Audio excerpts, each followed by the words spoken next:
سبحانك لا علم لنا إلا ما علمتنا إنك أنت العليم الحكيم رب اشرح لي صدري ويسر لي أمري واحلل عقدة من لساني يفقهوا قولي. Dikasihi pengurusi masjid serta ahli taqwa, Bapak Imam, Alhamdulillah, Bapak Guru, para ahli ulama, hadirin hadirat, hadirin muslimin yang dirahmati Allah SWT sekalian. Pertamanya kita mengucapkan setinggi-tinggi kesyukuran kita kepada Allah SWT di atas kurniaan nikmat iman, nikmat Islam, berbagai nikmat yang tidak terhingga yang Allah SWT kurniakan kepada kita. Syukur kepada Allah SWT. Hari ini Allah Ta'ala pilih kita untuk hadir awal ke masjid untuk bersiap sedia kita melaksanakan tanggungjawab kita untuk menunaikan solat fardu Jumaat. Kita beriktikaf di masjid. Siapa yang masih belum lagi lupa kot nak berniat iktikaf, bolehlah niat iktikaf. Mudah-mudahan kita mendapat pahala iktikaf kita berada di dalam masjid ini. Salawat dan salam kepada junjungan besar Nabi Muhammad sallallahu alaihi wasallam. Allahumma shalli ala sayyidina Muhammad wa ala ali Muhammad.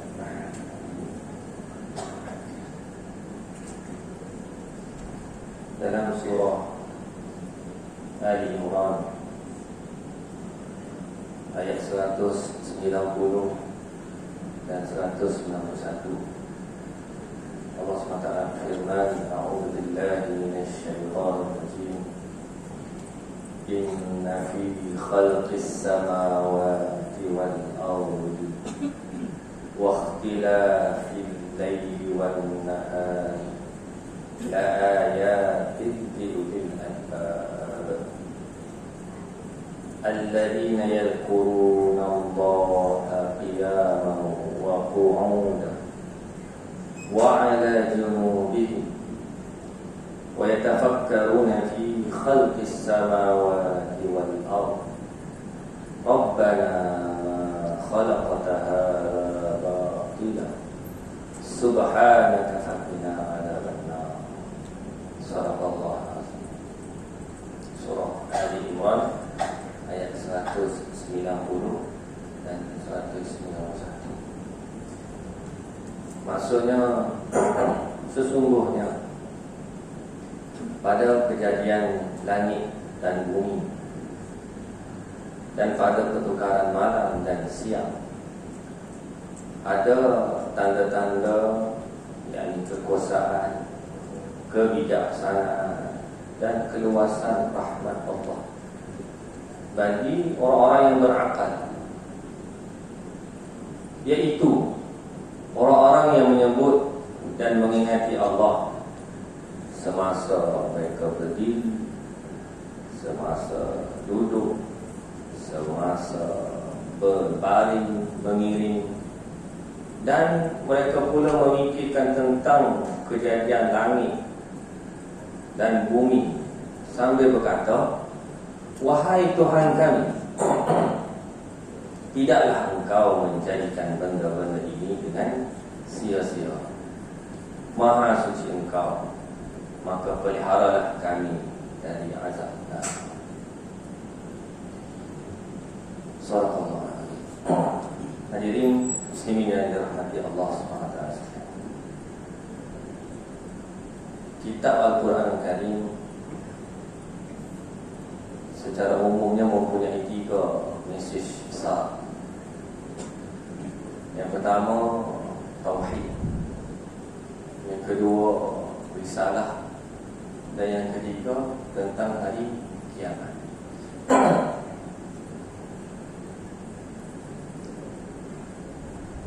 Allah SWT mendatangkan wahyunya kepada Rasulullah SAW untuk mengajar manusia berkaitan dengan perkara penting dalam kehidupan manusia, yaitu tauhid. mengajar manusia supaya mentauhidkan Allah Subhanahu wa taala.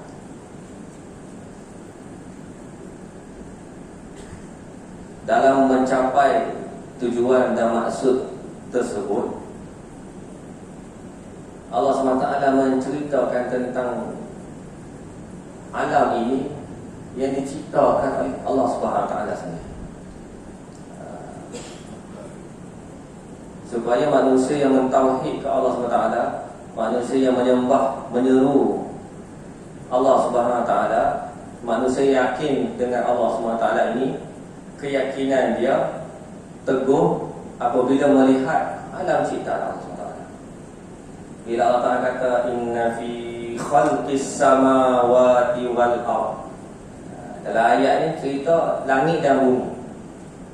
Bukan bermaksud langit dan bumi sahaja, tetapi semua makhluk alam semesta ini adalah ciptaan Allah SWT.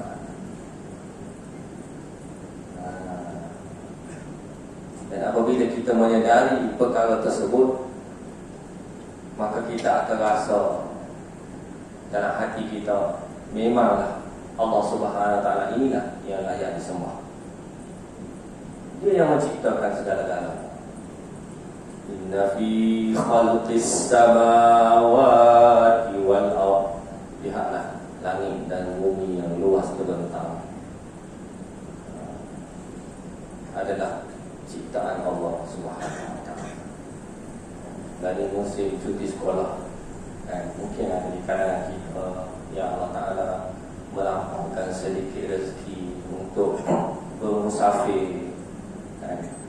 Saudara limpa ada yang masih lagi status musafir, main singgah masjid ataupun balik kampung ke, berziarahi ibu apa. Dan dalam musafir kita ni, kita akan melihat tanda-tanda kebesaran Allah SWT. Alam semesta yang terbentang luas di hadapan kita.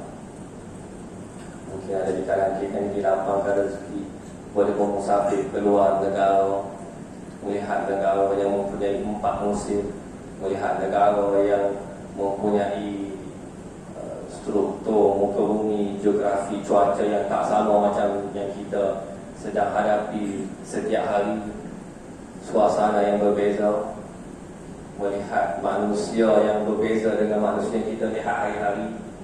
Kita tengok hari-hari ni kulit sama macam kita. Bila kita pergi luar negara, kita tengok mata biru, mata hijau ada, mata koko, kulit pun macam-macam warna. Ini semua tanda-tanda kebesaran Allah Subhanahu wa taala. Allah Ta'ala ingatkan kita dalam Quran. Bila kita baca Al-Quran, kita relatekan, kaitkan alam semesta yang kita lihat ini dengan ayat Allah SWT.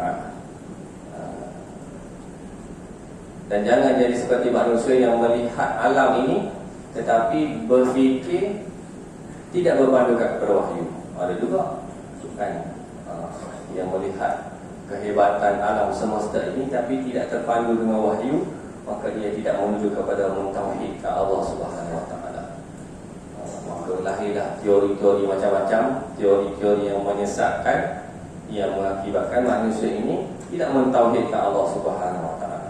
Walaupun melihat keajaiban alam semesta tetapi tidak mendapat iman, cahaya iman, kerana pemikirannya tidak berpandu kepada wahyu ayat Allah Subhanahu wa taala. Dan Allah SWT datang ke ayat-ayatnya, walaupun nampak macam simple, cerita tentang langit, cerita tentang bumi, diciptakan oleh Allah Subhanahu wa taala, tetapi ianya sebenarnya mempunyai implikasi yang besar kepada keimanan kita kepada Allah Subhanahu wa taala.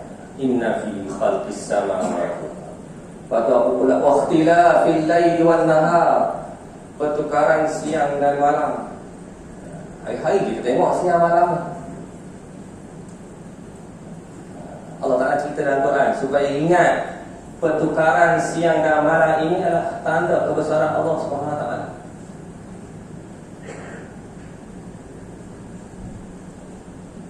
Dan ini di Malaysia ni dia kata musim sejuk sampai bulan 2. Ada matahari tapi sejuk. Macam mana? Itu tanda kebesaran Allah Subhanahu wa taala. Walaupun ada cahaya matahari tapi cuaca sejuk. macam di Kelantan lah. Itu balik Kelantan itu hujan 2 hari, Masya Allah, sejuk. Tak payah tak kala nak buka aircon, nak buka kipas, sejuk. Matahari tak nampak, mendung kan. Seminggu tu mendung kan. Mungkin ada sahabat kita yang bawa balik dari Kelantan membantu mangsa-mangsa banjir, bawa bantuan kan. Ada yang bawa balik semalam. Dan inilah tanda-tanda kebesaran Allah SWT, supaya kita kembali kepada Allah dan menepati hasrat Al-Quran itu, yaitu untuk mengajak manusia mentauhidkan Allah Subhanahu wa taala. La ayatin li ulil albab, sebagai tanda-tanda kepada orang yang berfikir. Allah Taala menciptakan manusia ini dengan keistimewaan boleh berfikir berbanding dengan makhluk-makhluk lain. Tak ada makhluk dalam dunia ni yang Allah SWT ciptakan dengan akal untuk berfikir, melainkan manusia. Tinggal lagi bagaimana manusia menggunakan akal pemikiran dia untuk berfikir berlandaskan kepada wahyu Allah Subhanahu wa taala.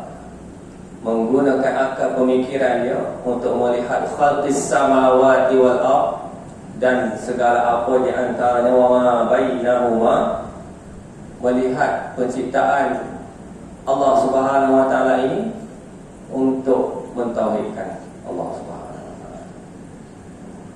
Ayatil liulil albab.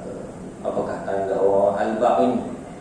Orang berfikir ni, iaitu alladzina yadhkuruna Allah,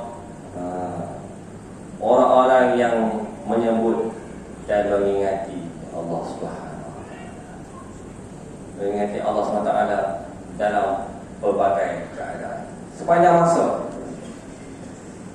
Qiyaman wa qu'udan wa 'ala junubihim, berdiri pun dia mengingat Allah, duduk pun dia mengingat Allah, berbaring mengiring pun mengingat Allah Subhanahu wa taala.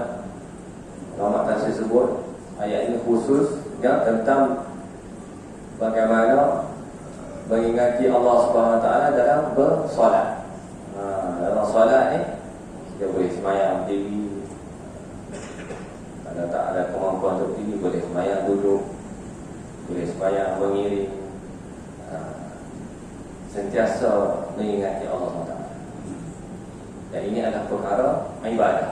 Bila kita melakukan ibadah khusus, menjaga salat 5 waktu, kita ingat Allah Subhanahu wa taala di dalam salat kita. Dan begitulah juga kita ingat Allah Subhanahu wa taala sepanjang masa, bukan sahaja di waktu salat, tetapi juga apabila kita melaksanakan ibadah solat dengan khusyuk dan mengingati Allah SWT dalam waktu zuhur, kemudian kita mengingati Allah SWT dan khusyuk dalam waktu asar, semayang lagi. Tetapi wama bainahuma, di antara zuhur dan asar pun kita sentiasa ingat Allah SWT dalam kehidupan kita. Sentiasa ingat Allah SWT sepanjang masa. Kalau dalam semayang pun kita tak boleh nak ingat Allah Subhanahu wa taala, tidak khusyuk, tidak tawaduk, macam mana kita nak ingat Allah Subhanahu wa taala di luar semayang? Maka kita latih dalam ibadah solat kita, menjaga kualiti ibadah solat kita dengan khusyuk, dengan berkualiti, dengan memahami setiap pertuturan kata-kata yang kita baca dalam ibadah solat tersebut. Mudah-mudahan ia yang melatih kita apabila kita khusyuk, kita ingat Allah SWT di dalam solat, maka di luar solat pun kita melakukan perkara yang sama. Dalam tindakan kita sentiasa ingat Allah Subhanahu wa taala. Dan dalam kehidupan kita ni, kita macam-macam profession, macam-macam bidang, macam-macam kerja kita buat. Meniaga cara meniaga, mengajar cara mengajar, duduk di bendang cara di bendang, ahli politik dengan cara ahli politik, ahli perniagaan dengan cara ahli perniagaan.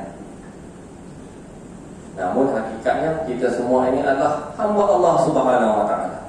Yang itu kita kena ingat. Saya ingatkan diri saya dan juga tuan-tuan sekalian bahawa kita ini adalah hamba Allah Subhanahu Wa Taala. Inilah tanda-tanda orang yang ulil albab, ya alladzina yadhkuruna Allah qiyaman wa qu'udan wa 'ala junubihim. Sentiasa ingat Allah Subhanahu Wa Taala. Dan nak ingat Allah Ta'ala ni dia perlukan latihan, riyadhah, kena paksa, kena latih. Dalam solat, dalam khusyuk bukan senang kan? Macam-macam gangguan, macam-macam ingatan duk main. Syaitan itu sedia kacau kita macam-macam waktu solat. Masa di luar solat, kita cari kunci kereta tak jumpa. Mana? Semayang ingat, kunci kereta jumpa. Jumpa kunci kereta dalam solat.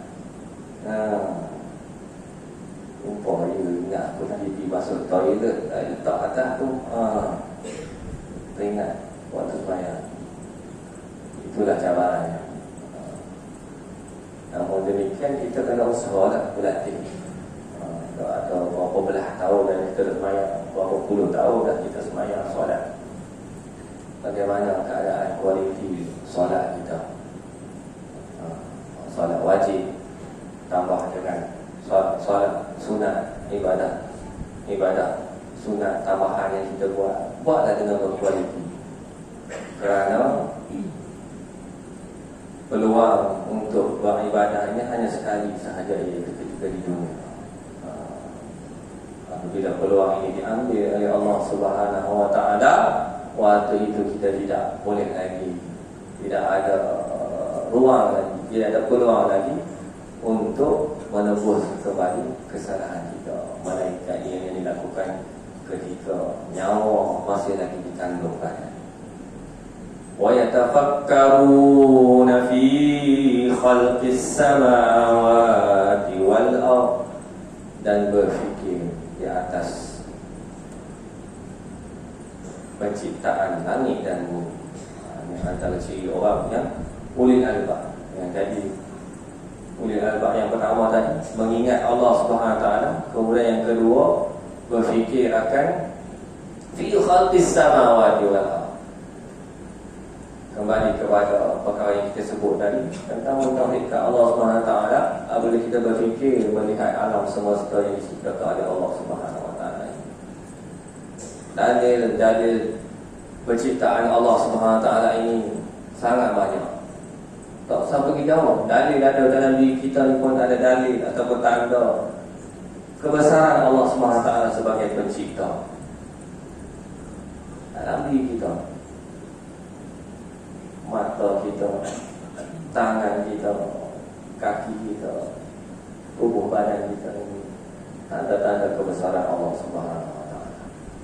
Maka sewajarnya lah, memang layaklah apabila kita menuturkan kalimah tauhid la ilaha illallah, tiada Tuhan yang sembah, yang berhak disembah melainkan Allah. Memang Allah Subhanahu Wa Taala itulah yang layak disembah berdasarkan dalil-dalil yang kita sebutkan. Dia yang menciptakan alam semesta ini. Dia yang menciptakan diri kita, setiap manusia, setiap makhluk yang ada di luar sana, yang ada di sini adalah tanda-tanda kebesaran Allah Subhanahu. Maka manusia yang berfikir akan perkara ini hasil daripada pemikiran dia, hasil daripada pengiktirafan dia, maka keluarlah daripada lisan dia menuturkan Rabbana ma khalaqta hadza batila Subhanaka faqina adzaban nar. Maknanya buah daripada iman itu, maka lahirlah satu ikrar daripada kita. Apabila kita beriman, maka kita perlu buktikan. Antara buktinya adalah ikrar. Manusia mengatakan, wahai Tuhan kami, ma khalaqta hadza batila, tidaklah engkau menciptakan semua ini secara sia-sia. Allah Ta'ala tak ciptakan apa yang telah berlaku ini secara sia-sia. Subhanaka, maha suci engkau, wahai Tuhan yang menciptakan dengan perkara sia-sia. Qina adzabannar, jauhkanlah kami ini daripada azab api neraka Allah Ta'ala. Amin.